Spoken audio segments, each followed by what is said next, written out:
Here we are. I know, I'm excited. I'm thrilled. I'm so happy to be here today, chatting with Well, your great community. well, thank you for being here today. Where else am I All going to right. be? No, we're Hey, all. well, yeah, all right. All right. Ready to jump into this? Yes. Okay. Hi, I'm David Legere of Woodhall Press, and you're tuned in to Publish This Over Lunch. I'm joined today by Laura Rossi. Laura is a public relations expert, digital strategist, podcast producer, and published author, including being featured in the upcoming Fast Funny Women, available October 1st. For over 2 decades, Laura has led book publicity campaigns for best-selling authors, as well as for national companies and brands in the lifestyle, nonprofit, and art and design industries. Laura has worked in-house at the top publishers, including Random House, Viking, Penguin, W.W. Norton, before founding Laura Rossi Public Relations. So her published writing appears in Make Mine a Double by Gina Barreca, and The Grateful Life by Nina Lesowitz, as well as in the forthcoming Fast Funny Women, an original collection of flash nonfiction. Laura Rossi has appeared in the New York Times, Psychology Today, the Chronicle of Higher Education, the Providence Journal, More Magazine, the Huffington Post, and NPR's The Public's Radio, and other media. So please visit her at laurarossipublicrelations.com. Laura, thank you for being here tonight. Thank you for that introduction. I've been doing this for a little while. As I'm hearing all this, I realize, right? As I'm going down the list, I'm like, whew, there's a lot more here. I've been around for a while in this biz, as have you. All right. A little bit. So would you, I've been kind of asking this question lately because I find it interesting and hopeful. Would you start us off with something you found incredibly inspiring, specifically within the publicity world in 2020? I would love to address that, and I knew my answer right away for this one. There's an organization called A Mighty Blaze, which grew out of the pandemic in real time, founded by best-selling authors Jenna Blum and Caroline Levitt. And I saw some news on social media, and I instantly knew I needed to volunteer with this group. We're now 20 volunteers strong. And essentially, we're a social media platform that is helping books and authors during the pandemic. So tours have been canceled, book pub dates have been moved, and we've been able to rally together our strength as 20 people, from all parts of publishing, including authors, and amplify book messages and literally save books from Wow. sort of, dying on the shelf, if I may, sort of use that odd metaphor. Yeah. And it's also, for me, I love volunteering, so it's allowed me to fulfill that piece of my life. I do a lot with our local NPR station and haven't been able to do that in person because of the pandemic. So this has been a way for me to keep that important piece of my sort of life and balance active. So that's a major undertaking. How quickly were you able to pull that together? Because the pandemic hit, and it's like all of a sudden, boom, you got this thing going.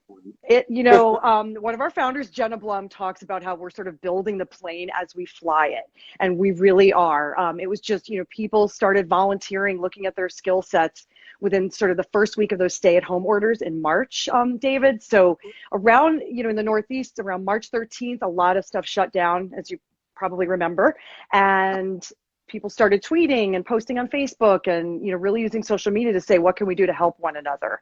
And so these two authors rallied their communities, and then everyone sort of giggles because my plate is always very full with all the things I'm doing. We'll talk about how I find balance later in our chat today, but I raised my hand up without really knowing any of the players personally or professionally and said, I want part of this. I do PR. And that has now turned into, my ability to handle all the public relations for our group. I help arrange authors that are part of our live events. And I have a moment where I'm going to be a PR person and brag, but we have had responses and support and live events with John Irving, Judy Blume, and the list goes on and on. We have Cheryl Strayed this Friday doing a live talk, and everyone is saying yes. So it's been really good to do good and help books and authors find readers. I love that. Yeah. I love that. So if anybody's listening that wants to be a part of that, where should they go? Is it on your website, or is there something else? I have to do a little updating on my own website, but mightyblaze.com. is Please. the website. So www.amightyblaze.com. You All can right. email us, amightyblaze@gmail.com, or just do like a quick social media search. And we're Yeah. really active on Facebook. So I will personally respond to anyone that reaches out, and we'll find a way to help you if you're an author or a reader. So you set the stage, right? Publicity, it's crucial. It's crucial to a book's success. Yeah. And you probably run into this a lot. A lot of people may not understand why it's important, right? Would you walk us through what exactly publicity means, particularly in publishing in 2020? Absolutely, David. And I know that, you being at the helm of Woodhull Press, that you wear many hats and you're an expert in all parts of the publishing process, which a round of applause for you and everything you're doing for authors, because it is, it's a passion project, and we're so lucky to have you. So the quick and fun way to sort of do book publicity 101 is just to talk about, kind of why is publicity important? Publicity essentially for books or any business is that consumer facing, forward facing piece of promotion and marketing to reach readers. And, let's be honest, it is a business, people that will buy your book. So for book publicity, that process can start 3 to 6 months out, but for some authors, we're starting even further out, a year out. And as you know, the first phase is getting what's called a galley, or an advanced reader copy. And that usually is mailed, or in the days of the pandemic, it's now emailed as a digital review copy to important editors, producers, media folks, and then long lead magazines. So some of those monthlies that, people hopefully are still trying to subscribe to as journalism shrinks and shrinks. We reach out and work with those editors sometimes 6 months in advance. So for some magazines, their holiday issues are in full swing for print. And then as we move closer to pub date, which we also in the industry sometimes call a book birthday, we will have finished books and we will do mailings, and essentially I will pitch different angles for a book, whether it's fiction or nonfiction, to the media, to influencers, coming back to that big social media piece, which we're going to keep talking about, engaging online with communities, or literally reaching out to editors and producers through Twitter. I mean, I get a lot of work done through DMs and vice versa. I have, people from NPR will DM me and ask about an author I work with. And then, everything sort of culminates in the pub date, which is also the date the book's on sale. And work does not end there. Now the author's kind of out and actively doing interviews, podcasts. So essentially anything you see about a book and an author, whether it's on something like an Instagram Live or in Oprah Magazine or on the Today Show, there's a publicist behind that. And one specialty in my area of PR is I really like to work with books beyond what might be considered a normal expiration date or shelf life date. A lot of books have their campaigns start dwindling down, within kind of 2-3 months of pub date. But I love sort of digging down and getting creative and figuring out how we can have longevity for that author's message and their issues. So it's really fun. It's interesting you mentioned that, because, what I've been hearing even from a lot of authors that, they've got a book out and it's been out for like 6 months, and they say, hey, should I invest in some publicity? The rule of thumb is you always get the publicity before the book, but do you think it's still advantageous for an author to breathe life into a book even after it's published? I love that question. Yes. I think because, David, they're particularly for nonfiction books, but there are also nonfiction angles for fiction. And there are ways to tie in with opinion pieces, with original content, with, continuing to do podcasts. If this is an issues-driven book, usually, you wrote the book for a reason. So I encourage authors, if they have a budget, to bring someone on before the book comes out, but then talk about, how are we going to continue conversations? Keep it going, yeah. And if there's another book contracted, or this author, she or he has a dream of another book, you don't want to go dark anymore. You don't want to sort of have this bright spot of 3 months of activity and then, what almost feels like a hiatus. You want to keep active, keep your platform alive, because honestly, your author brand has to be turned on 24/7, because that's the nature of media right now. Yeah, I love that you mentioned that branding, because what I've been seeing for years, I've been telling authors, I go, stop thinking about your book in terms of your book and think about you as the package, because if you are what is ultimately desirable, right? If you have this package that people want, then your book will naturally continue for many years to come because you're bringing, right, that package to the world, whatever it might be, if it's self-help or, whatever it is. So I Absolutely. love that idea of branding. That's very important. Yeah, it's crucial. And if you look at any entertainment industry or anything in the arts, there is that catchphrase now of kind of what's your platform and how are Yeah. you handling your Yeah. branding. And honestly, with or without a publicist, you will be your best spokesperson and your best representative. And, your voice needs to be online right now. Well, you've proven like you know what you're talking about. You've been in this business over 20 years. Thank you. Right? You've led book campaigns. You've worked with everyone from Stephen King to Gina Baraka. What's changed in book publishing? Right? That's a broad question, but like, how much time do we have? Right? Yeah. Like, what's your kind of, very top level?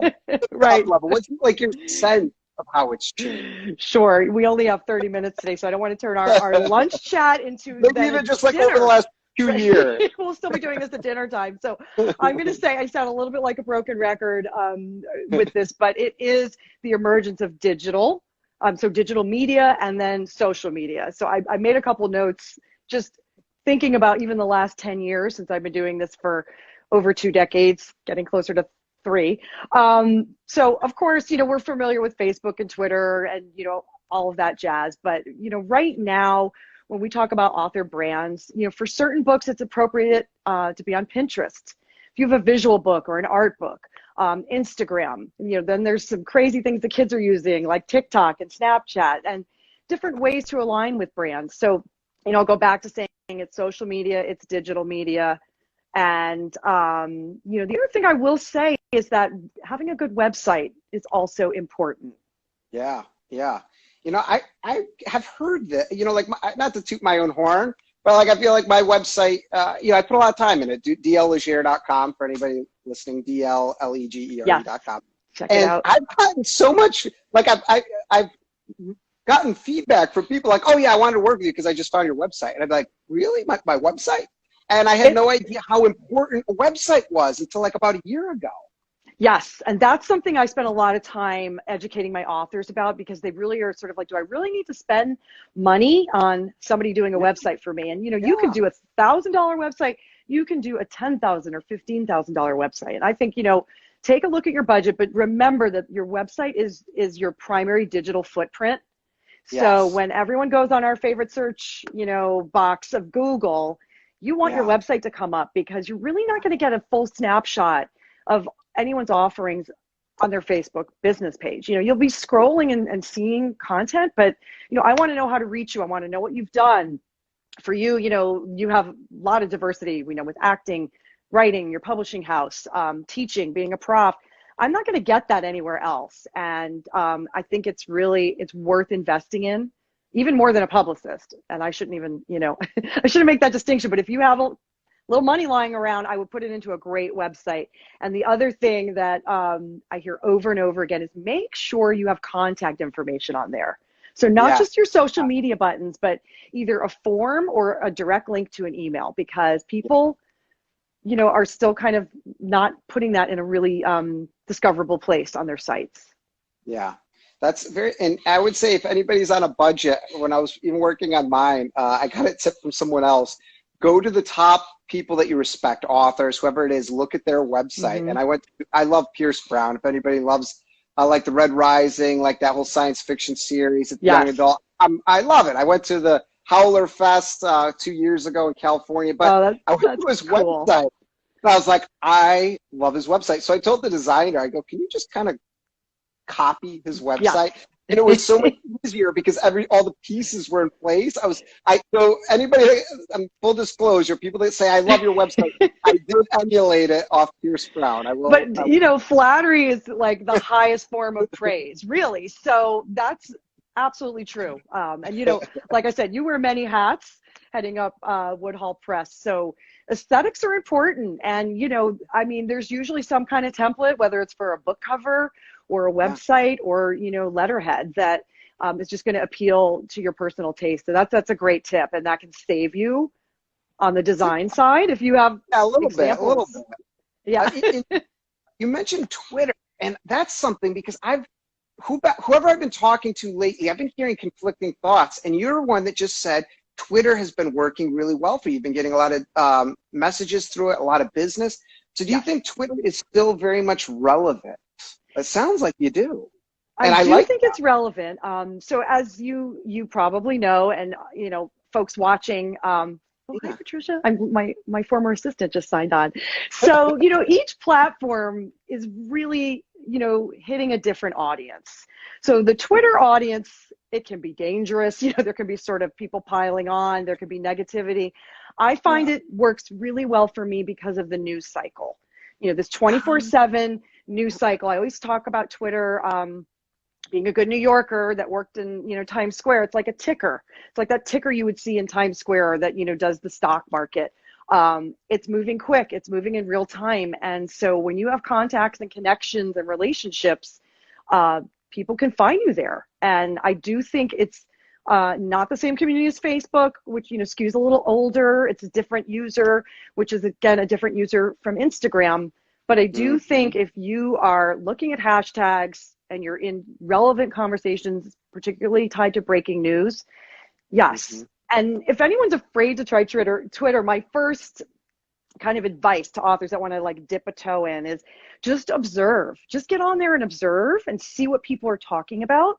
And then, find your people. So you might want to just start watching the lit chat hashtag, and you'll see a lot of writers there. You might want to look at, first debuts, or you want to look up publishing. And if you search by hashtags, you can have a really fun time on there. And then Patricia Clow mentioned that Susan Orlean just had a little scandalous sort of tweet storm because I think she had a few too many cocktails and was tweeting about it. And everyone loves it so much that it's like weeks later, it's viral. So you really are, when it comes to authors, not so much sometimes other famous people, but most of the time the authors you love, they're actually tweeting. So you really might get this moment where your favorite author writes back to you. So there's kind of like that sort of fan piece there as well.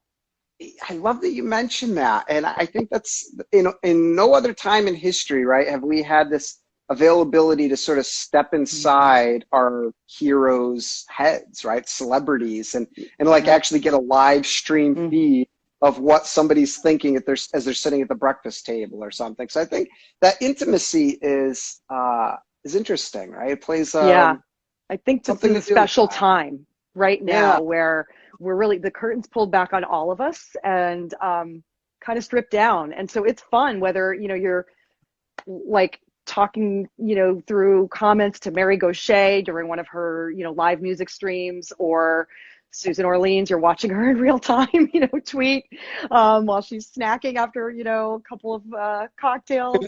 So it's different, and then it's gone. That's the great thing about Twitter, is sort of, it moves so quickly that you can sort of have hang your head down in a little shame, but then, the feed moves on. So it's not going to always be there as your top piece of content. So I love that.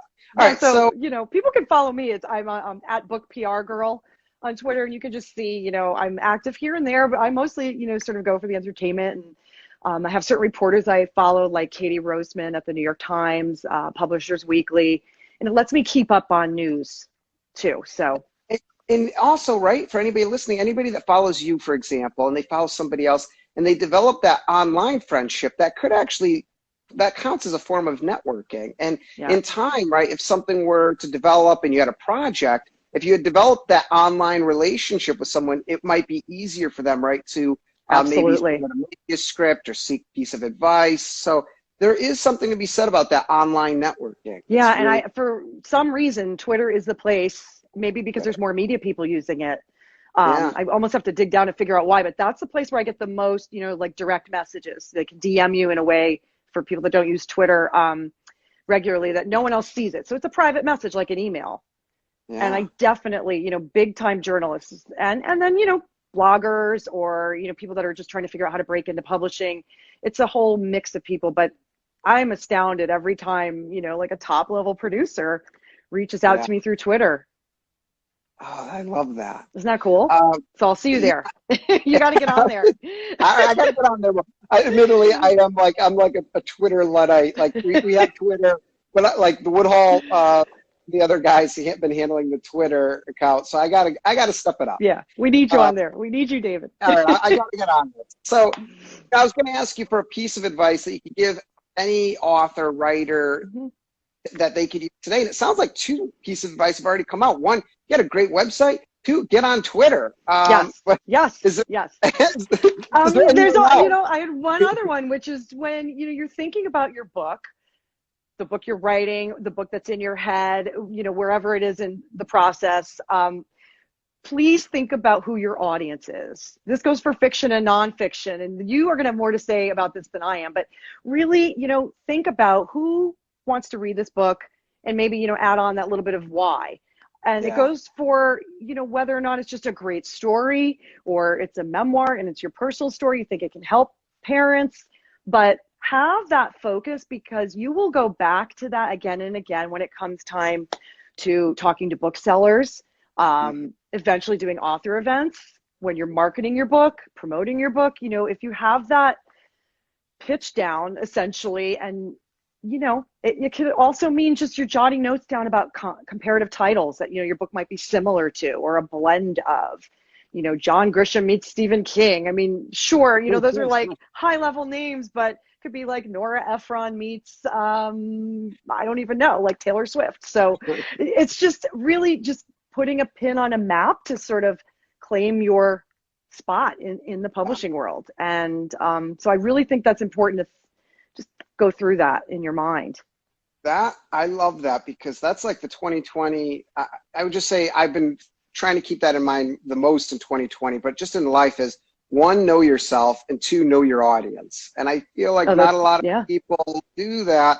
They're pitching things to the wrong people. I've seen some online readings where they're reading a piece that might have worked really well with a certain crowd, but they just read that piece regardless of the crowd, and then the Ugh. crowd crickets because they didn't know the audience. And I love Yeah. that. Know your audience, know yourself. Yeah, I So love, yeah, your add-on to that is really brilliant. And I will say, for the books that you're publishing, I mean, knowing your audience, it really reflects, you're doing these flash series, so yeah, flash Flash, nonfiction, Fast Funny Women that Gina Barreca are one of our main connections. Um, that's really relevant because, they're quick tidbits you can read. It's real time, sort of we're writing it now and you're publishing it, in the not too far future. So again, know your audience. We're wanting to have community and connection while we're all home. So oh yeah. definitely. So, I'm glad you went into the writing because all these questions have, kind of centered around your, this impressive background you've made in publicity, but you're also an accomplished writer. And this is the thing that I have a hard time with because I talk to mentors and figures that have given me advice over the years. And I'm often told it's like you need to do 100% of one thing in your lifetime to get great at it. And that's it. Forget everything else. And, I've seen again and again that idea proven false with people such as yourself that say, hey, I can actually be quite successful doing multiple things in my lifetime, Mhm. often at the same time. So how do you balance that? How do you do all this? So I decided that if I could really answer this today, you would sign me for a book contract and I'd have an instant bestseller, like answering the giant balance question. I think it's very personal.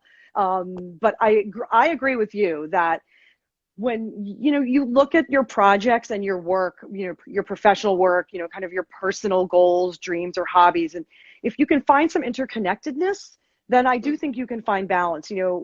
For me, I'm usually telling everybody else's stories, as a book publicist. And a lot of times, even during some of, what I'm writing, if I'm reviewing a product or a book. So for me, on that continuum, when you think about balance, doing my own personal writing fulfills the part of me that is kind of an introvert that needs sort of that quiet, creative time, where I'm not telling other people's stories, and it allows me to recharge. So I try to schedule that in as something important in my business, because over the years that I've done this, as you know, with your position heading a company, there's always more work to do. It never ends. Your to-do list will never have everything crossed off. So for me, if I sprinkle in personal projects or things that I need to do for me to make me a better publicist or a better friend or colleague, I make sure those happen. And it feels like I can focus more. So I know I have this time to write, I have this time to volunteer, and then these are my work hours, and then all this other stuff's personal time. So 100%. You know, I got asked this question kind of recently, which is why I'm bouncing it to you. My answer was similar. It was, for me, it all comes down to scheduling. You have to be just super organized. I literally, I'll get so organized that I will even like put on my little my calendar, such and such at 2:15. You know, like I will literally get down to the sometimes minute. you have to, you know. And do you start early? Do you have like what's your, are you like morning person or night? That sounds like you're ending questions for me today, but I'm like, morning or night? Very much night. I'm not a morning. I've tried to be a morning person. I teach actually 8 a.m.s in the fall, which is brutal for me. I mean, like, I'm not an 8 a.m. teacher. At Fairfield U, my hometown, Fairfield, Connecticut. This fall, it'll be Quinnipiac and Southern, Monday to Friday, 8 a.m. And I love it. Ouch. But 8 a.m. is tough. So I would rather work till 2, 3 a.m.